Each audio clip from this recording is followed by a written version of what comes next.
दोस्तों, आज हम आपको एक इमाम साहब का ऐसा वाकया बताने वाले हैं जिसे सुनकर आप भी हैरान रह जाएंगे और आपका ईमान भी ताज़ा हो जाएगा। इसलिए दोस्तों, आप इस वीडियो को आखिर तक पूरा जरूर देखिएगा। अगर आपको हमारी वीडियो अच्छी लगे तो मेहरबानी करके अपने दोस्तों के साथ जरूर शेयर करें। तो चलिए दोस्तों, वीडियो को शुरू करते हैं। अस्सलामु अलैकुम वरहमतुल्लाहि वबरकातुहू। दोस्तों, अफ्रीका के गांव में एक बेहतरीन आलिम दीन को इमाम के लिए मुकर्रर किया गया। इमाम साहब एक आलिम दीन होने के साथ साथ हाफिज भी थे और कुरान पाक की तिलावत बड़े शानदार तरीके से करते थे। वक्त के पाबंद और तकवा वाले भी थे। इसीलिए गांव के सभी लोग इमाम साहब को बहुत पसंद करने लगे और पूरे गांव वाले उनकी इज्जत करने लगे।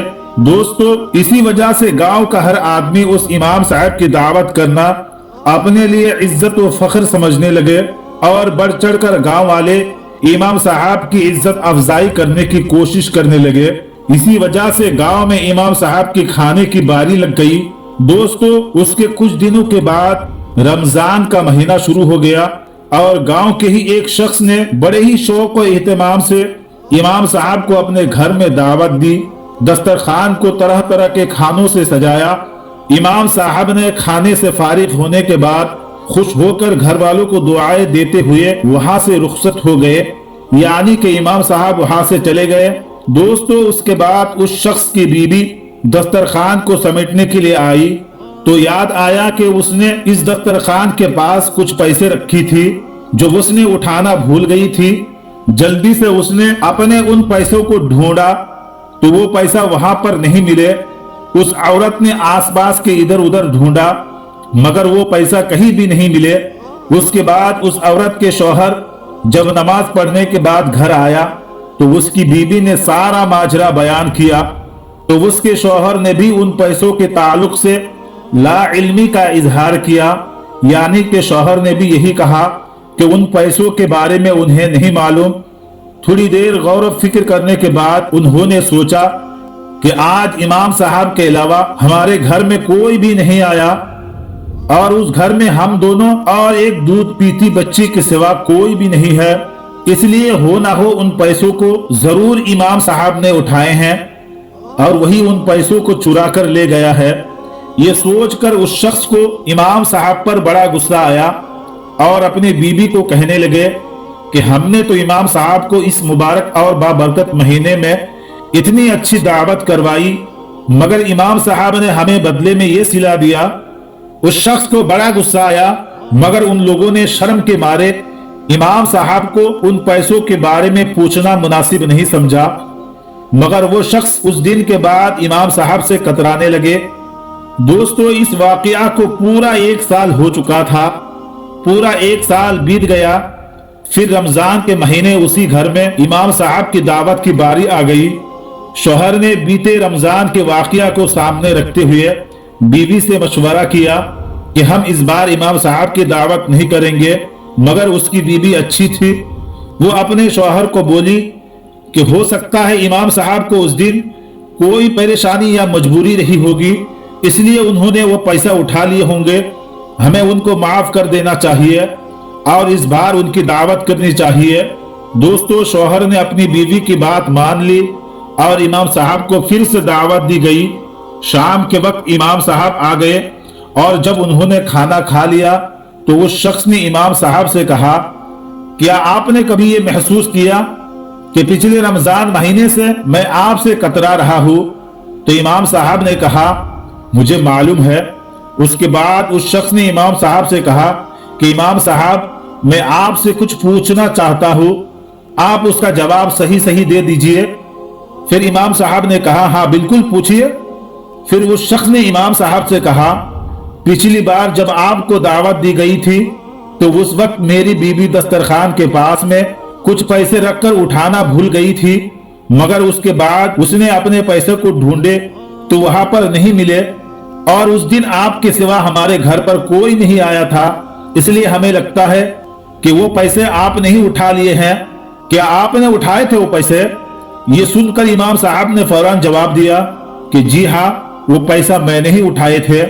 ये सुनकर उस शख्स के होश उड़ गए इमाम साहब ने उस शख्स को बताया कि उस रोज मैंने दस्तरखान के करीब कुछ नोटों को बिखरते हुए देखा था। खिड़की भी खुली हुई थी और पंखा भी चल रहा था। मुझे लगा कि कहीं ये पैसा बाहर उड़ ना जाए, इसलिए मैंने उन नोटों को जमा करके उठा लिया। इतना कहकर वो इमाम साहब अपने सर को झुकाकर रोने लगे।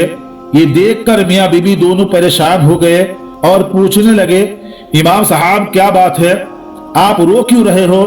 तो इमाम साहब ने कहा कि मैं इस बात पर नहीं रो रहा हूं कि आप लोगों ने मुझ पर इल्जाम लगाया, आप लोगों ने मुझे बेइज्जत किया, बल्कि मैं इस बात की वजह से रो रहा हूं कि आज इस बात को पूरा 1 साल हो चुका है, पूरा 1 साल बीत चुका है और उस 1 साल में तुम्हारे घर में किसी ने भी कुरान पाक की तिलावत नहीं किया है, किसी ने भी कुरान पाक को नहीं छुआ है। अगर कोई भी एक बार कुरान पाक को सिर्फ खोल देता तो तुम्हें तुम्हारे पैसे मिल जाते।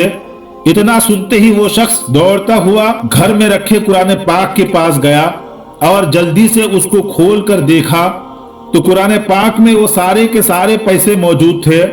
ये देखकर वो शख्स बहुत शर्मिंदा हुआ और कुरान पाक को चूमने लगा और इमाम साहब से माफी मांगने लगे।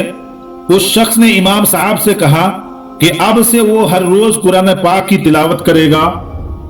दोस्तों, एक और वाकया आपको सुनाने जा रहा हूं जिसको सुनने के बाद आपका ईमान ताजा हो जाएगा और आपका यकीन अल्लाह ताला पर और बढ़ जाएगा। दोस्तों, एक बेवा औरत बयान करती है कि उसका शौहर बगैर बताए हुए कहीं चला गया और फिर मैं उसकी राह तकती रही मगर वो वापस नहीं आए। जब मेरा शौहर मुझे छोड़कर गया उस वक्त मेरी गोद में छोटी बच्ची थी। जब मुझे मेरे शौहर की वापसी का यकीन ना रहा तो मैं अपने बूढ़े बाप के साथ रहने लगी। मेरा बाप भी इस तरह ज़ईफ हो चुका था कि अब वो मजदूरी करने और पैसा कमाने के जैसा नहीं था। हमारी हालात आए दिन बिगड़ती जा रही थी और नौबत फाके तक आ पहुंची थी। एक दिन मेरी बच्ची को शदीद बुखार आ गया और फिर घर में खाने को कुछ भी नहीं था। दवाई के लिए पैसे की तो दूर की बात थी। मैं सख्त परेशान की हालत में बैठी रो रही थी। हमारी मदद करने वाला कोई नहीं था। अचानक मेरे दिलो दिमाग में अल्लाह ताला का ये इरशाद आया कि कौन है जो सुनता है जब कोई उसको आवाज देता है तो वो उसकी मुसीबत को दूर करता है, जो कि ये सूरह नमल की आयत है। इस आयत ने मेरे अंदर ऐसा भरोसा और तवक्कुल पैदा कर दिया कि मैं उठी और अपनी बेटी के माथे पर ठंडा पानी की पट्टी रखी और उसके बाद वजू किया। 2 रकात नमाज की नियत बांधकर 2 रकात नफिल नमाज अदा की और दोबारा नमाज की नियत बांधकर अल्लाह के हुजूर सजदा रेज हो गई। बच्ची की तकलीफ की वजह से नमाज मुख्तसर सी पढ़ी मगर दिल में अल्लाह ताला की जात पर अजीब सा तवक्कुल और भरोसा जाग उठा था। मैं उसी अमल को बार बार दोहराती रही, 2 रकात पढ़ती और दुआएं करती और बच्ची की पट्टी को चेंज करती थी। मैंने इस अमल को 4-5 मरतबा दोहराया होगा। इतने में हमारे दरवाजे पर किसी ने दस्तक दिया कि कोई है। मैं और मेरे वालिद साहब दोनों परेशान थे कि रात के इस वक्त कौन हो सकता है। वालिद साहब ने पूछा कौन है, तो बाहर से आवाज आई मैं डॉक्टर हूं। तो उन्होंने दरवाजा खोला तो डॉक्टर ने अंदर आते ही पूछा मरीज कहाँ है। हमने बच्ची की तरफ इशारा कर दिया। डॉक्टर ने बड़ी तसल्ली से मेरी बच्ची को चेक किया और कागज की चिट पर कुछ लिखा और मुझे थमाते हुए कहा कि लाइए मेरी फीस में चलता हूं और ये दवाई लाकर बच्ची को इस्तेमाल कराए। मैंने डॉक्टर से कहा हमारे पास तो फीस नहीं है। ये सुनते ही डॉक्टर को गुस्सा आ गया और गुस्से में डॉक्टर बोला अगर फीस नहीं थी तो इस वक्त मुझे फोन करके क्यों बुलाया, मुफ्त में थोड़ी चेकअप होता है। उस पर हमें बड़ी हैरानी हुई, डॉक्टर को किसने बुलाया। अलबत्ता मैंने हिम्मत करके डॉक्टर को बताया कि हमने तो फोन भी नहीं किया, बल्कि हमारे पास फोन भी नहीं है, हमारे घर में खाने के लिए भी कुछ नहीं है, हम ये दवाई कैसे ला सकते हैं। इस बात को सुनकर डॉक्टर कुछ नॉर्मल हुआ और पूछने लगा क्या ये सैयद साहब का घर नहीं है। उस औरत ने कहा, जी नहीं, उनका घर आगे वाली गली में है। तो वो डॉक्टर साहब खामोशी से चला गया। मैं वापस अपनी बच्ची के पास बैठ गई। थोड़ी देर बाद दोबारा दरवाजे पर दस्तक हुई और वही डॉक्टर दोबारा हमारे घर आया और कहने लगे कि मैं उस वक्त तक नहीं जाऊंगा जब तक आप लोगों की कहानी मालूम ना कर लूं। मैंने सारा माजरा उस डॉक्टर को सुनाया।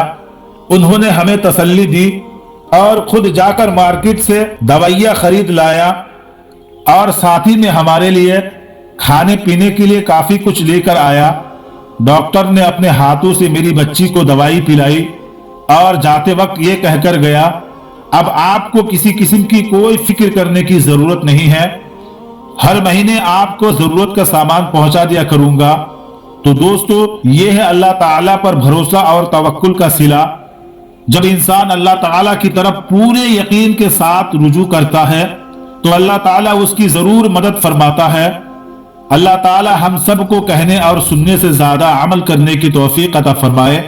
आमीन सुम्मा आमीन। मेरे दोस्तों, आपको ये वीडियो कैसी लगी हमें कमेंट बॉक्स में अपनी राय जरूर बताइएगा। मिलते हैं आपसे फिर एक नई वीडियो के साथ। तब तक के लिए आप अपना और अपनों का बहुत ज्यादा ख्याल रखिए। अस्सलामु अलैकुम, खुदा हाफिज।